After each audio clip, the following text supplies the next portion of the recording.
Good morning. I just want to spend some time talking where we want to be going after our first week of tutoring.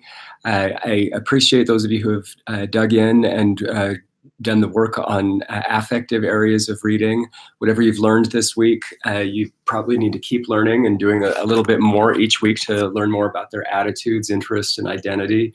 And in particular, the thing that's going to make the difference for most of these kids is having high interest reading material and somebody hustling that material for them on a constant basis over the weeks. That high interest is going to make the difference in engagement, which is to say we want persistence and effort to be something that they get more and more of. It's practice, and it's practice that they enjoy doing. So work on that every single week so that you know that every week you're not only bringing in the book that was working last week, but an array of books to choose from for the next books that are going to be queued up. And so I've got the affective, the global, and the local here. And again, the reason why I'm asking you to focus on the affective is because it's a governing area of your brain, which means that if this area feels shut down, it will affect the cognitive and behavioral areas of your brain. You won't be able to muster all of the skills and the problem solving that need to be in place. But now that you've started working with your kids, it's important to get the idea that, okay, failures in either of these areas lead to some of the issues with the affective area, right? So your attitude and your identity with reading, if those are low, those tend to come from past failures in not understanding what you read and not being able to decode the words so frequently. And without explanation or help, feeling like you're just not good at it compared to other people. So we need to be working on all of these at the same time. And if you started to make some discoveries in the affective area, what's blocking them here and what's not blocking them? I'm always so how many kids have had all of these failures and struggles with reading, but when they get a tutor like you see all of this optimism and engagement and so on. So I hope that you're experiencing some of that it's not all negative here, not all negative here either. But what's now the question would be, what's blocking this reader over in this area and leading to some of the difficulties in the affective area that are stopping them from the persistence and effort over time that it's going to take to get super good at reading. So as soon as you start looking into these two areas and thinking about making strides there for these kids, we need to start talking about finding the right texts. So texts that are not too hard to read, and texts that these students can experience success with it in comprehension and fluency. And I've got two key areas here of fluency that I represent in this red text. So automaticity in word reading is important for fluency, and pace is important for fluency. I have phrasing crossing over comprehension and the local area, because phrasing is really about being able to read 2 and 3 words at a time, but also stringing them together in ways that make sense. So that phrasing is partly local, partly on the surface. It's just like the words as they exist on the page, but it's also a way of putting them together in 2 and 3 word phrases at a time. And there's some interesting techniques for doing all of that. Expression, however, is an area of fluency that often doesn't get a lot of discussion, but that is clearly a sign of comprehension when kids can read with the appropriate expression for characters or for contrasts, or all of these meaning things that are actually shown in the way we say the words. And just comprehension and metacognition in general. Failures to comprehend and to monitor that comprehension are key things that we notice with struggling readers. They will dutifully try to read from top to bottom of the page, but they are not self-monitoring oftentimes. They're not deciding, oh, I don't even understand what I'm reading. I need to go back and fix up and repair. They're just like, oh, the teacher told me to read, and I'm just going to read top to bottom. And when I'm done, I'll say done, and then that'll be it. So we often see that with kids who are of obedience, not out of a sense that they're going to learn something or grow as people or be engaged and interested in what they're reading. So we need to find texts that help them to have successes at those levels.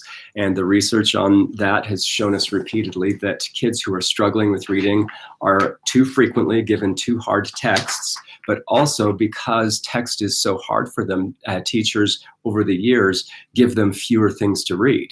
So it's a catch-22, right? They're not doing So teachers feed them a lot more worksheets and puzzles and little things that don't have sustained reading in them, because it'll keep those kids busy. And there's that kind of excuse in there that at least it's a form of reading. But those sort of isolated skills approaches to things is an epidemic nationwide in working with struggling readers. And it's been in the research since the 1990s that these kids get less opportunities, fewer opportunities to read. So understanding some things about levels and leveling is going to be vital for you and for me in having our successes in this class. And so I'm just going to give you two of the key mistakes everybody is making with levels. The first mistake is people are using text levels when they should be using reader levels. Both of these are tools that you can use, but people substitute this one for the reader level almost all the time. So you can see there on the screen that I originally wrote readability ranks, and readability ranks are based on formulas, and those formulas are based on sentence length, word length, and sometimes lists of familiar words, common words that show up that are easy for kids to understand. So all of these aspects, sentence length and word length, are proxy variables. They're not actual variables that we look for. They're proxy variables for text difficulty, that as texts get more difficult, younger kids have a harder time reading them. And two key indicators of text difficulty are the difficulty of the ideas and the difficulty of the vocabulary. So if you don't know the vocabulary words, you can't make phrases and sentences that make sense.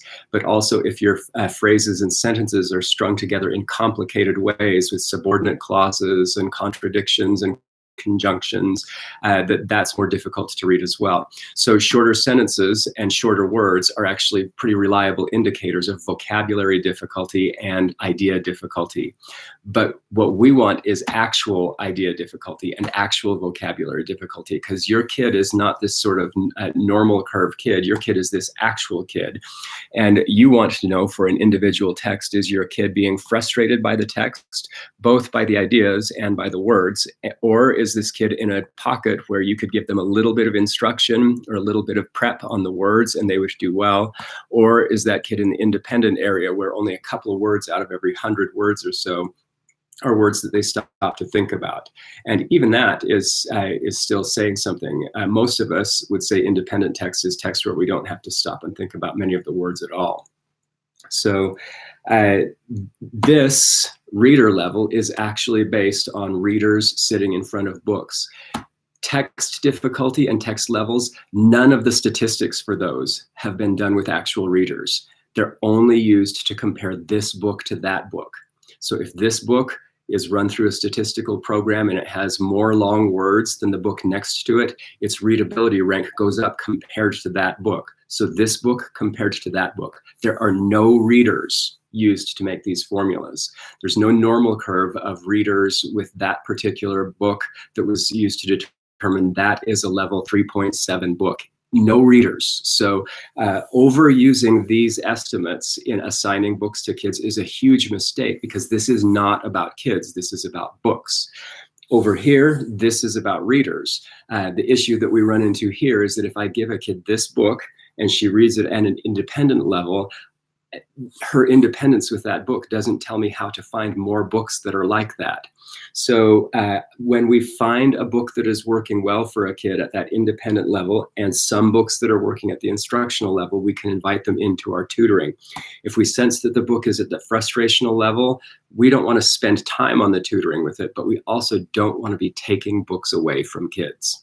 So the answer to that is to have a deeper stack of books. You want a kid to have goal books, things that they're working their way towards, things that show their interests, things that show that they're connected to the people out there, their friends, their family, their teachers, the librarians, people who are recommending good books to them. We want to show them that we care, that they're making connections to other media, that they watched a movie and they want to read the book, that they play a game and they want to read books about it. So instead of taking books away from kids and saying you can get one just right book and one that's a goal book or whatever, we want a kid to have a stack of 7 or 8 books that they're looking at. So this reader level thing, though, is that it doesn't give you the sense that, okay, I can find 7 or 8 books at that independent level. That's when we take that just right book and then come over here and say, okay, but I can get an estimate by taking that book and then looking it up on a readability formula, other books that are going to be in that same bandwidth. So that's the way these two things are supposed to be used together. And you know it and I know it. Schools are using this in insane ways. They're making decisions based on these text levels, and kids going into crazy cycles of reading only books that are at their AR level and going up one level at a time. The research is that you need to find this just right level, and you need to read a ton of books at that level. You don't need to be constantly leveling up, ratcheting up your text difficulty in accelerated reader quizzes or Lexile numbers or anything like that. The key thing to realize also here is that these numbers on readability levels, book to book, are going to be wrong because they're based on statistical sampling, which means that if they say that this book is comparable to that book because of the length of the words and the length of the sentences, it's on a normal curve. Sometimes those decisions are going to be wrong, and the normal curve will tell us that at least a third of the time those decisions are going to be wrong. This book has shorter words, it has shorter sentences, but is still harder to read. It's often true of fantasy books because fantasy books use archaic sentence structures and kind of old sounding words that are sometimes shorter than the words that we use in everyday life. Consider the fact that you might, in a fantasy book, have somebody saying, oh, lo, many eons ago. And in the next book over that's realistic fiction, the person would say a long time ago or many years ago. Those words are sometimes a little bit longer or the same length than these archaic words that get thrown into some genres. So there are a lot of reasons why this is on a normal curve, that sometimes these text levels are wrong. So what I'm telling you is that there's a lot of wiggle room in those text levels, especially at the primary grades. If you're in a guided reading situation and you're reading levels A to F, which are some of those early first grade levels, the research on those has shown that there is no significant difference between level A and level F. A reader can pick up a level F book and do just fine with it, then go all the way down to level A and struggle with that book because you're talking about beginning readers who struggle with various things for various different reasons in beginning reading.